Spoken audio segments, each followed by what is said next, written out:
The Kabuliwala. आइए जानते हैं इसकी कहानी को। इस चैप्टर में एक 5 साल की छोटी बच्ची है जिसका नाम मिनी था। वह बहुत बातूनी थी। वह हर समय बात किए बिना नहीं रह सकती थी। उसकी माँ उसके लगातार बात करने की आदत से अक्सर परेशान रहती थी और हमेशा उसको चुप कराती रहती थी। लेकिन पिताजी के साथ उसकी जो बातचीत है वह सदैव जीवंत होती थी, बहुत ही लाइवली होती थी, अच्छी होती थी पिताजी के साथ बातचीत। एक दिन मिनी अपने पिता के स्टडी रूम में अचानक गई। उसने अपनी बाहें उनके ऊपर डाली और बोली, आप क्या सोचते हैं?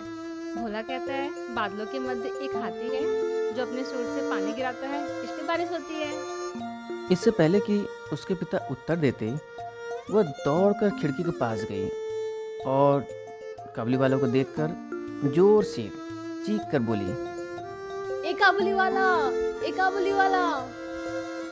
मिनी ने काबुली वाला को तो बुलाया, परंतु जब उसने उसकी तरफ देखा वो डर गई और दौड़कर अपने पिता के पास चली गई, क्योंकि उसने सुना था कि काबुली वाला बच्चों को पकड़कर अपने भोरे में भर लेता है और उन्हें उठा ले जाता है।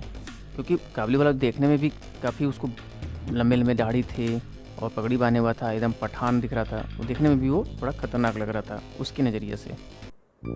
अब आवाज़ सुन के काबुली वाला उसके घर आया और उसने उसके पिता से बात किया, तो सारी बात बताया किसने बुलाया। तो पिताजी जाकर उसको अंदर उसको समझाते हैं, बताते हैं कि नहीं वो ऐसा नहीं है, हाँ आओ बातचीत करो। तो जब वो पूरी तरह से आश्वास हो जाती है कि ये मुझे अपने बोरे में भर के नहीं ले जाएगा, फिर वो बाहर आती है और फिर शीघ्र ही उसका जो डर है वो समाप्त हो जाता है और फिर उन दोनों के बीच बातचीत होने लगती है, विनम्रतापूर्वक बातचीत होने लगती है। और ये देखकर जो उसके पिता है वो बहुत ही आनंदित होते हैं, खुश होते हैं उन दोनों की बातचीत को देखकर। अब काबुली वाला मिनी के घर डेली मिलने आता था। वे बैठकर घंटों बातें करते और आपस में मजाक करते थे। और साल में एक बार रहमान, काबुली वाला का रियल नाम रहमान था, वह अपने देश जाया करता था। जाने से पहले वह सबसे पहले जो भी अपना कर्ज है उसको इकट्ठा करता था और फिर जाता था। यद्यपि रहमान बहुत बिजी रहता था, फिर भी वह छोटी मिनी से मिलने का समय हमेशा निकाल लेता था। एक दिन की बात है, गली में काफ़ी शोर हो रहा था। रहमान ने एक आदमी को छुरा घोंप दिया था जिसने उसका कर्ज लिया था और पैसा नहीं लौटाया था, तो किसी बात पे झगड़ा हुआ और उसने छुरा घोंप दिया।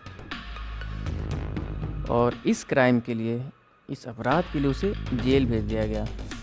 समय बीतता गया और शीघ्र ही जो मिनी है वो अपने उस ओल्ड फ्रेंड काबुली वाला को भूल गए। धीरे धीरे वह बड़ी हो जाती है और एक सुंदर लड़की बन जाती है।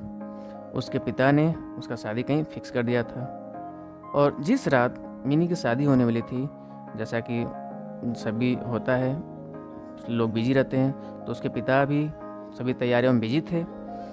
उसी समय एक व्यक्ति उनके पास आया और बड़े ही आदरपूर्वक उन्हें प्रणाम किया। पहले उन्होंने उसे नहीं पहचाना, लेकिन शीघ्र ही उन्होंने महसूस किया, पहचाना कि यह वही पुराना काबुली वाला रहमान था। मिनी के पिता ने उससे कहा कि हमारे यहाँ देखिए शादी की जो रस्में हैं वो हो रही है, वह किसी दूसरे दिन आए।